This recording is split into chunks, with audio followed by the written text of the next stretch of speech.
आवाज की दुनिया के दोस्तों, चंद्रयान अपोलो 11 की हिंदी कमेंट्री के ब्रॉडकास्ट का जो सिलसिला 16 जुलाई 1969 से शुरू हुआ, वो मुसलसल चलता जा रहा था। दिन में ज्यादातर तैयारी करता और रात में पुनः इस अभियान में लग जाता। 5 दिन में श्रोताओं के ढेरों खतों और टेलीग्रामों में उनकी प्रतिक्रियाएं प्राप्त हुई, जो ज्यादातर प्रशंसा से भरी हुई थीं। इनमें वो लोग भी शामिल थे जो रेडियो सिलोन के सक्रिय श्रोता न थे। अंतरिक्ष यान अपोलो 11 की यात्रा के वृत्तांत को कवर करते आज 6वां दिन था।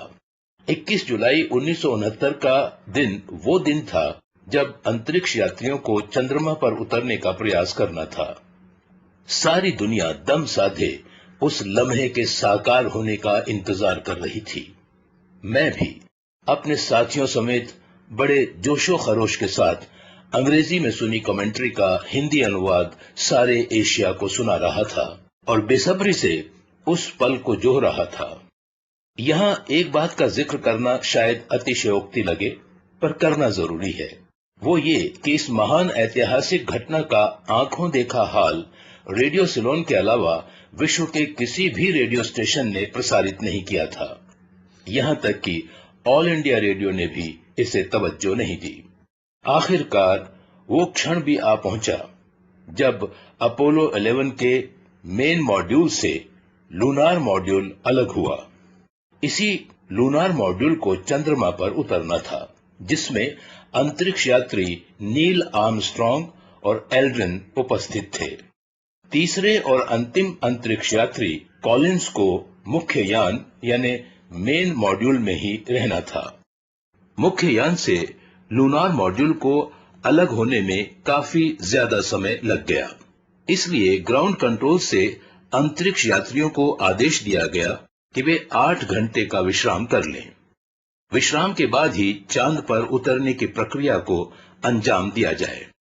अब चूंकि एस्ट्रोनॉट्स 8 घंटे के लिए विश्राम कर रहे थे और इस दौरान कोई क्रियाकलाप नहीं होना था, इसलिए हमने ट्रांसमिशन बंद कर दिया। घर पहुंचे अभी 30 मिनट भी नहीं हुए थे कि स्टेशन की वैन लेने आ पहुंची। ड्राइवर ने बताया कि ट्रांसमिशन चालू कर दिया गया है। स्टूडियो पहुंचने पर जब मैंने हेडफोन लगाया तो सारी बात समझ में आई। हुआ यूं कि मेन मॉड्यूल से लूनार मॉड्यूल के अलग होने के बाद जब ग्राउंड कंट्रोल ने एस्ट्रोनॉट्स को 8 घंटे के विश्राम की सलाह दी तो शुरू में तो एस्ट्रोनॉट्स उसे मान गए, पर मंजिल के इतने करीब पहुंचने के बाद उनकी आंखों से नींद कोसों दूर भाग गई थी। उनके दिलो दिमाग विद्रोह कर उठे थे।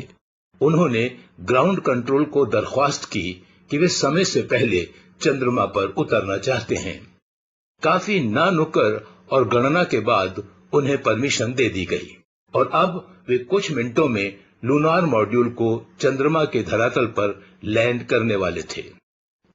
मैंने संक्षेप में जल्दी श्रोताओं पर यह कहानी उजागर की और आगे की घटनाओं का वर्णन करने लगा। इसी बीच दलवीर सिंह परमार भी स्टूडियो में आ गए। हम दोनों बेहद उत्साहित थे। हमारा सारा सपोर्टिंग स्टाफ भी हमारे प्रसारण कक्ष के बाहर एक भीड़ की शक्ल में खड़ा था। हर चेहरे पर एक उत्तेजना नजर आ रही थी। हमारी आवाजों में भी आगत का स्वागत करने के लिए हल्का हल्का कंपन शामिल हो चुका था। शायद इस ख्याल से भी कि विश्व की इस महानतम और क्रांतिकारी घटना के हम साक्षी बनने जा रहे थे।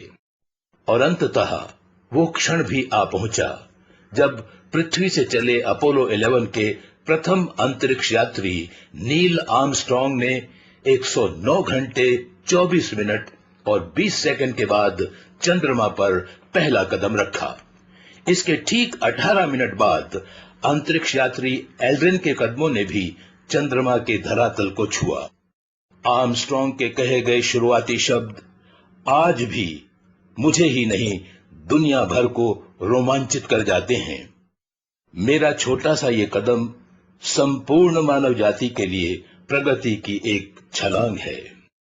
चंद्रमा से पृथ्वी चंद्रमा से भी सुंदर दिखती है। मानव के चंद्रमा पर पहले कदम की ये कहानी पूर्ण हुई। अब इजाजत दीजिए, कल फिर मिलेंगे। शुक्रिया, शुभ रात्रि, शब खैर।